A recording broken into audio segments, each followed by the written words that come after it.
I know you can't lay out everything, but let's start with the SIFT test. I think that's the first place Yeah. that you got to start. So can you talk about that for a second? Yeah, so the SIFT is a multi-section exam that you'll take. It's composed of a reading type test, and it's all written in the Army writing style. And then there's like spatial orientation, where you're essentially looking at pictures from the view of what it would look like in the cockpit and trying to determine the attitude that the aircraft is in. There's a like spatial recognition, where you have to find hidden shapes in a big giant blob of colors. There's a math component, and then there's a general aviation knowledge and a mathematics component. Um, and you have to pass each section with the minimum score, and then you get a cumulative score at the end. I believe it's out of 80 points.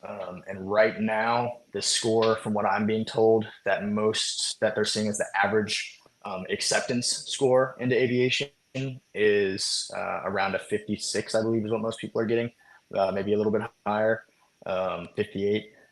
All you have to do is pass. The minimum score is a 40. All you have to do is pass. They don't look at your score as part of the OML, um, but they do track the median average score of the candidates for aviation that are accepted. I got a 46. I did not do great on it. One more thing too on the SIFT, to shout out another YouTube channel that was super helpful, and actually one of my IPs in flight school runs the channel. Helicopter minutes in 11 minutes, or helicopter lessons in 11 minutes or less. If you are interested in going aviation, that's a great place to start to kind of get your Army aircraft and your aerodynamics knowledge for the SIFT. And there's a lot of good study guides out there as well for it, essentially like SIFT for dummies, which will be helpful. Uh, for Bullock, it's really short. Aviation Bullock is, I think, 3 weeks long. You kind of just do a down and dirty crash course on maintenance programs, the basic officer stuff, Sharp, EO, uh, OERs, stuff like that.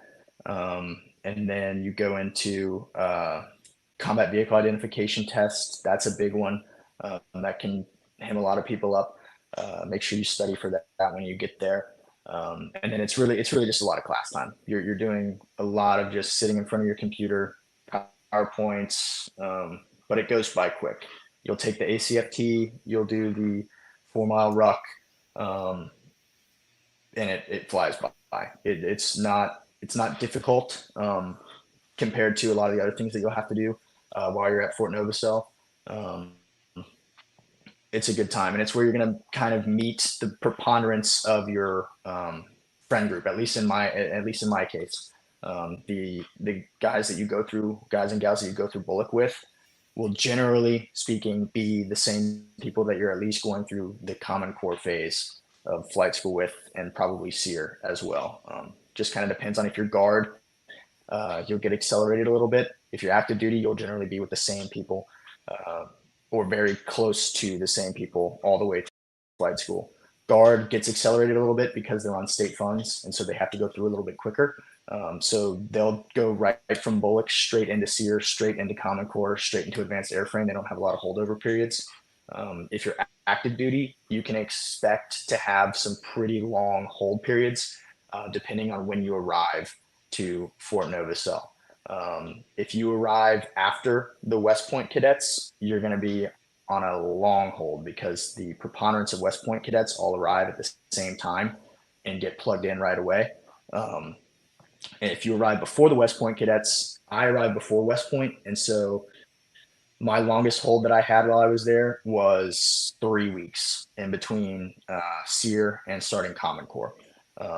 After that, I only had a week or so holds between all the phases. So it just kind of depends on when you arrive. I know people that waited, they got there in December, January after the West Point cadets, and they didn't start um, actual Common Core until May or June of the next year. You'll have some extended holds depending on your arrival time and the way that the classes are shaping out.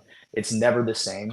Um, Bullock is always the same. Bullock will always be 3 weeks. You will always go right into Bullock after you arrive.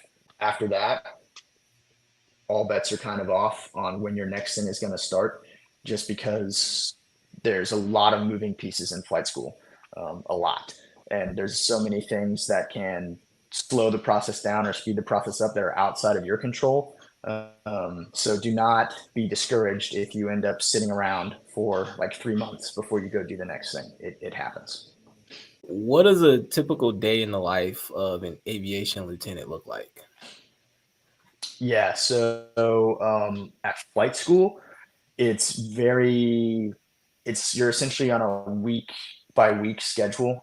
So especially when you're in Common Core or in your advanced airframe, I can't speak too much to the schedules of the Blackhawk and Chinook students, but for the Apaches and for Common Core in general, you start on AM or PM shift, and you'll be on that for a week, and then the next week it'll rotate. So if you're on AMs, you'll fly in the morning and you'll go to academics in the afternoon.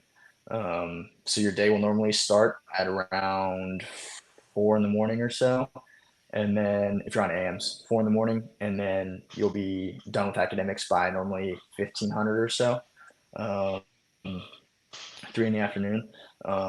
And then if you're on PMs, you'll start academics at around 7 o'clock in the morning, and you'll be done flying by 5 or so in the evening. Just kind of depends. Um, and you'll do that for the entirety pretty much of Common Core until you get to nights. Once you get to instruments and you're in the simulator, those sim periods can go until 11 o'clock at night, just depending on how they have to stagger everything. So there's a lot of schedule change throughout flight school. You're not going to be on a very consistent sleep schedule apart from a week long sleep schedule. And then the next week, your sleep schedule will entirely change. And then you'll go into nights in both Common Core and Advanced Airframe, and then you won't be done flying until almost 1 in the morning. Um, and then again, your sleep schedule is just going to go out the window, um, and you'll be on academics the whole time too, pretty much. So it's a lot. You have to study. Um, you have to make sure you're getting good sleep, and you also want to have fun with it because flight school is probably the funnest point um, in your aviation career, where you're flying the most, especially as an LT. You're going to be flying the most at flight school. Get to be in the aircraft every day, which is a blessing that should not be taken for granted.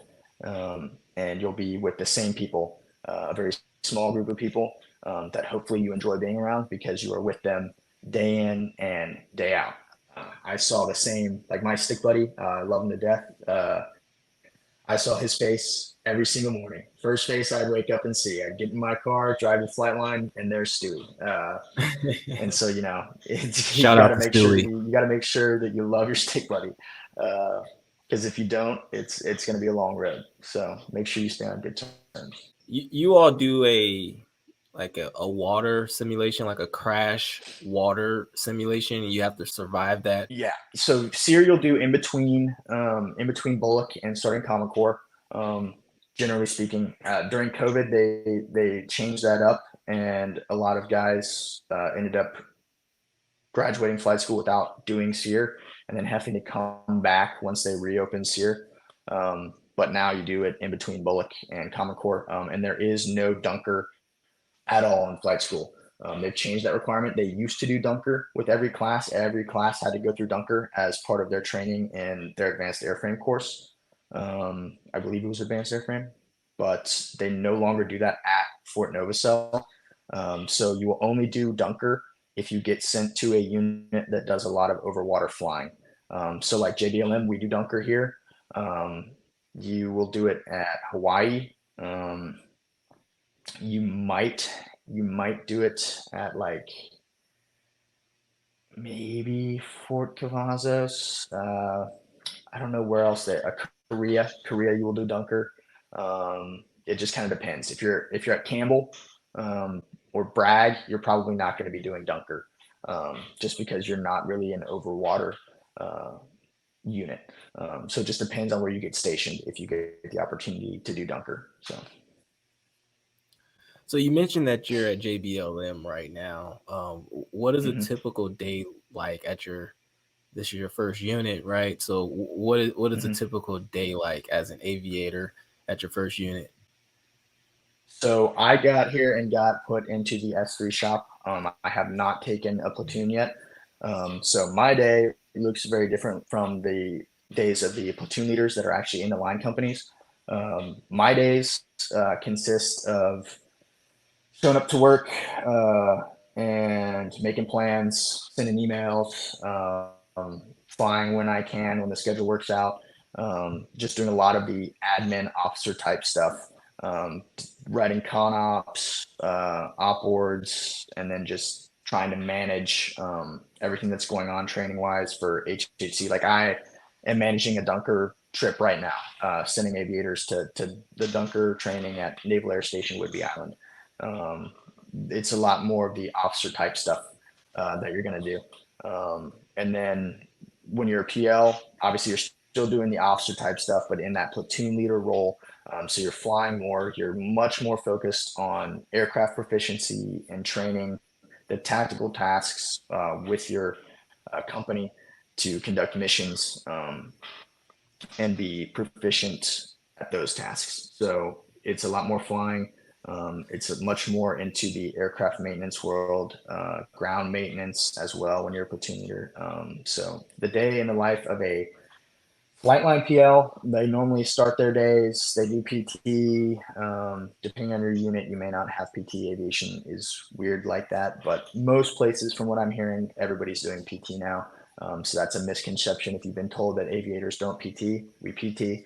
But you'll do PT. They have the PC meeting, which is production control, going over which aircraft need which services, which ones are on the schedule for that day to fly. You'll be with the maintenance test pilots going through what they're going to be doing.